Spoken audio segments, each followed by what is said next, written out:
I brought my children up here with me because if I mess up, they at least look cute for a minute. That's my goal. I said they need to come up and learn how to be up front too. They need to come up front and learn how to be up front. So they're going to pray for me. Dear Jesus, please be with Mom and help you guys to hear a message through her words. Amen. Dear Jesus, help Mom to have a good Sabbath. Amen. Amen. Amen. Okay, so you can go. Ulterior motives, people. Sure. So I've had many jobs in my lifetime. I've worked in a daycare, and I was a swimming instructor. I was a fast food employee. I was a bread maker, a milkmaid. I was a furniture maker, an auto parts deliverer, and a candy and soda vending machine. Can you hear me? Okay. A candy and soda vending machine filler, and a floor cleaner. In all of those jobs, I couldn't continue, mostly due to health reasons, bad back and all of that. But you'll also notice that most of the jobs, I didn't interact with adults very much. And it's because I get nervous speaking in front of crowds. Even a group of 2 or 3, and my words just don't come out right. I panic at the thought of having a conversation with someone that I don't know really well. But in 2002, I landed in the security guard business. And my grandpa, a captain in the company, said, you know, I'll throw your name out there and you'll get a job. It'll be great. I was like, okay. So I got a job at the Goodyear Tire and Rubber Factory where we make belts. I loved it because I could be an introvert and interact with people at my own pace for short periods of time. And I didn't have to, you know, sell things, and there was no pressure. But fast forward from 2002 to 2017, and my company needs me at Dillard's in the mall. I'm not a girly girl. I don't need fancy things. I don't need fancy clothes and lots of gadgets. I don't need any of that. Just don't do.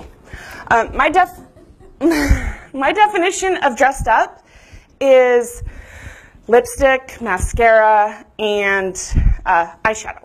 Oh, and if I have a dress, you need to take pictures because that only happens in a blue moon or if somebody dies or there's a wedding. So when they threw me into Dillard's, I was like a fish out of water. Everything is completely different. People, they have makeup girls, and they stand around and they do their makeup, and then they wipe it all off and they put it on again. And they wipe it off, and they do this all day long. And they have to dress for success, and they have to dress to impress. That's even on the mirror when you first walk in the employee entrance door. Dress for success. That was not me. So when I was being trained at this site, the only guidelines I was told was stay in the polo area by the back doors when nothing is going on, and watch out for the big bags and purses so they don't steal. Me being me, I was trying to be helpful to people. I was like, hey, do you need help finding something? You look lost, you know. I'd smile at the little old ladies, say hi to the old men, and the cute little babies I would just, ooh. But apparently I've gotten customer complaints because I was, get this, too friendly. I'm too friendly. I wasn't asking anyone out like, hey, you want to go out Saturday night? Because I'm married, like some of the other guards were doing. Nope. I wasn't stalking people to see what they were buying. I wasn't like being all nosy. Julia. Being nosy. I was just trying to be nice and make someone's day a little bit brighter. But I guess I'm just a loser. Another failed attempt at a list of things I'm not good at that I keep in my head. Another screw up.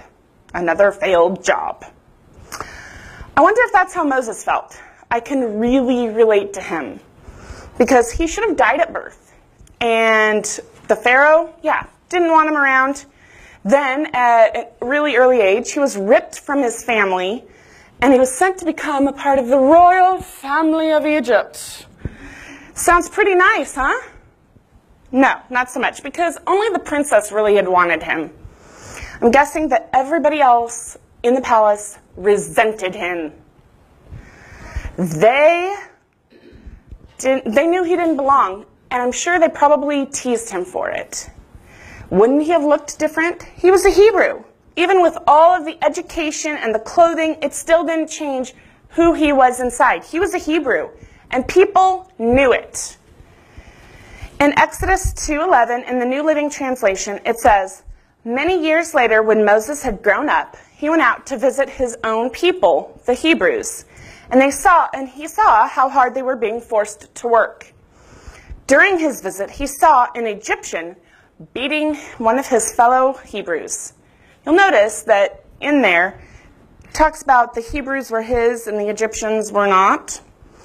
So being forced to flee for his life, he goes into the witness protection program at age 40, where he hides out into the wilderness for another 40 years until he's 80.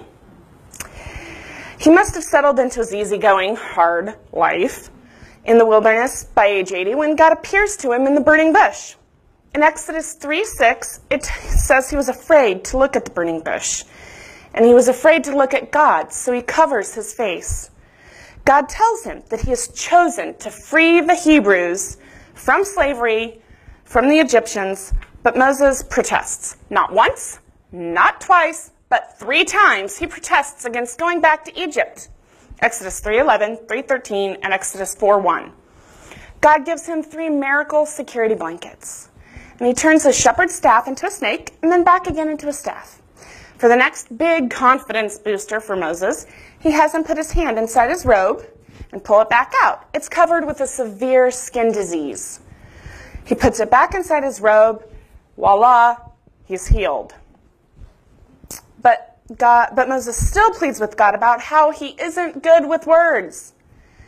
God tells him that if the Egyptians still are not convinced, that he should take some water from the Nile River, pour it onto dry ground, and it will become blood.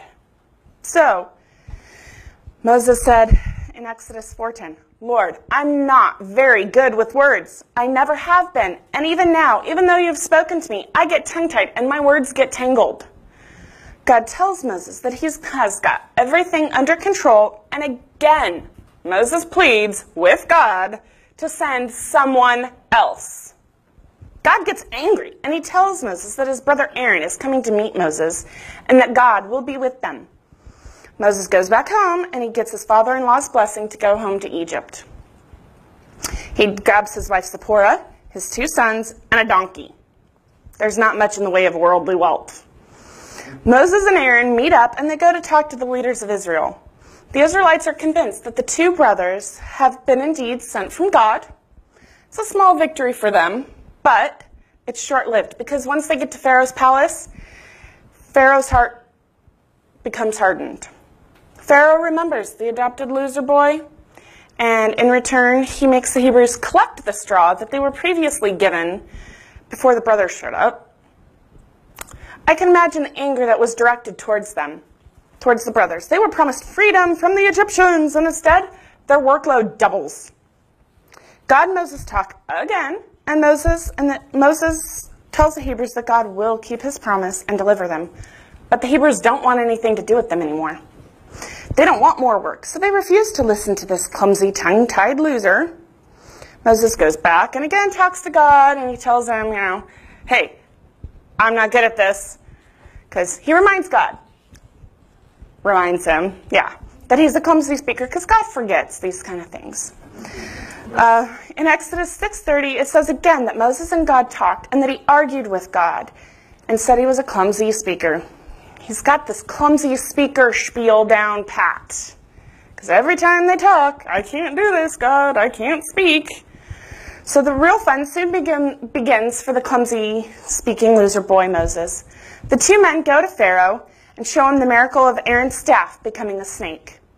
Then there comes the 10 plagues directed by the gods of Egypt. You know all of them: the blood, the frogs, the gnats, the flies, the livestock's death, the boils, the hail, the locusts, the darkness, and worst of all, the death for the firstborn, including Pharaoh's son. Moses finally starts to shine when the mass exodus from Egypt happens and the Israelites are surrounded by the Egyptians in the Red Sea. Moses tells the congregation in Exodus 14:13, Moses told the people, "Don't be afraid. Just stand still and watch the Lord rescue you today. The Egyptians you see today will never be seen again. The Lord will fight for you. Just stay calm." There was a big celebration after the Egyptians drowned, and everyone praised God. In Exodus 15:22-26, 3 days later, after they had left the Red Sea and moved out into the desert of Shur, they didn't have any more water. They came to the oasis of Marah, but the water was too bitter to drink. The people complained to Moses, and he cried out to the Lord for help.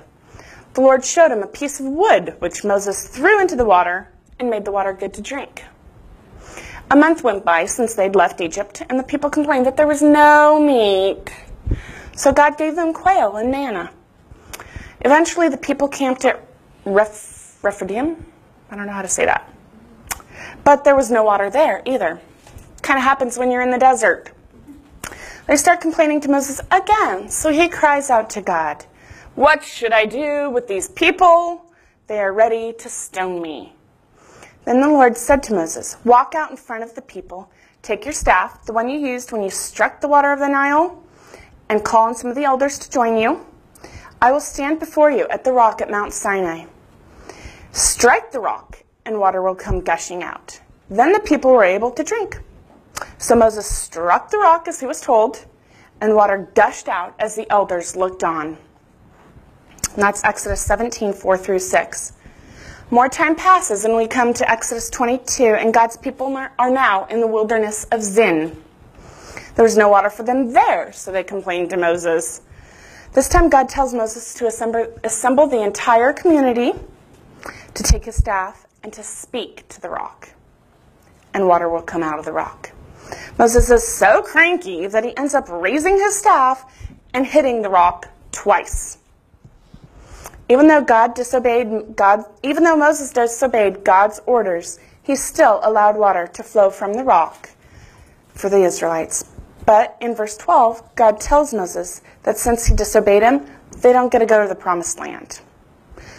And in Numbers 11:4-6 and 11:10-15, time passes, and it says, "Then the foreign rabble who were traveling with the Israelites began to crave the good things of Egypt. And the people of Israel also began to complain." So there's two people there, the Egyptians and the Israelites. And they both began to complain. "Oh, for some meat," they exclaimed. "We remember the fish we used to eat for free in Egypt. And we had all the cucumbers and the melons and the leeks and all the garlic we wanted. But now our appetites are gone. All we ever see is this manna." Moses heard all of the families standing in the doorways of their tents whining, and God became extremely angry. Moses was also very aggravated, and Moses said to the Lord, "Why are you treating me, your servant, so harshly? Have mercy on me. What did I do to deserve this? Did I give birth to them? Did I bring them into the world? Why did you tell me to carry them in my arms like a mother carries her nursing baby? How can I carry them to the land sworn by their ancestors? Where am I supposed to get meat for all of these people? They keep whining to me, saying, 'Give us meat to eat.' I can't carry all of these people by myself. The load is too heavy. If this is how you intend to treat me, just spare me a favor. Just do me a favor and kill me." So God tells Moses to choose 70 men to help carry his heavy burden. And at the end of Moses' life, God allows him to go to the Pisgah Peak and view the promised land for himself. But this is not the last we hear about Moses. In Matthew 17:1-3, Moses and Elijah, who had gone up into heaven in a golden chariot, appear with Jesus on the Mount of Transfiguration. What an honor it was to be there to comfort Jesus before he was crucified. How did Moses get there? Jude 9 tells us that Moses, who some think was Jesus, argued with the devil about Moses' body. This special resurrection shows us what a close relationship with God that Moses had, that any of us can have. In Hebrews 11:24 through 28, it says, "It was by faith that Moses, when he grew up, refused to be called the son of Pharaoh's daughter. He chose to share the oppression of God's people instead of enjoying the fleeting pleasures of sin.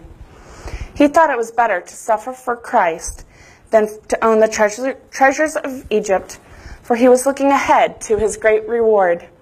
It was by faith that Moses left the land of Egypt, not fearing the king's anger. He kept right on going because he kept his eyes on the one who is invisible. It was by faith that Moses commanded the people of Israel to keep the Passover and to sprinkle blood on the doorposts so that the angel of death would not kill their firstborn sons." So I was living in Iowa City when I was 12, the last time I had a great idea for a sermon that I wanted the pastor to preach about. It was about animals. He said I should do it. So I did. I got scared, the same scared feeling I got when I signed up for a public speaking class.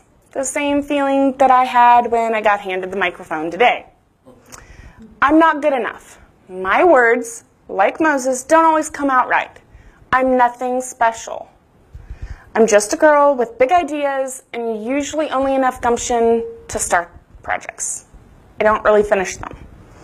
But if Moses, a man who wasn't good with words, who's called by God to lead the Israelites out of Egypt from bondage, and he can do a great thing like that, he can do the same thing for us, because it's really not about me. I'm just a vessel God's using. So don't tell me you guys have nothing to offer. God uses us in any way we allow him to. The less we struggle and the less we argue, the better. But he gets it. So let him use you in the way that he sees fit, even if you're a clumsy, tongue-tied loser. And my challenge for you this week is, if you haven't already, find somebody in the Bible that you can relate to. Learn about them and study them so that they can help you through your walk of life, because there's all different people.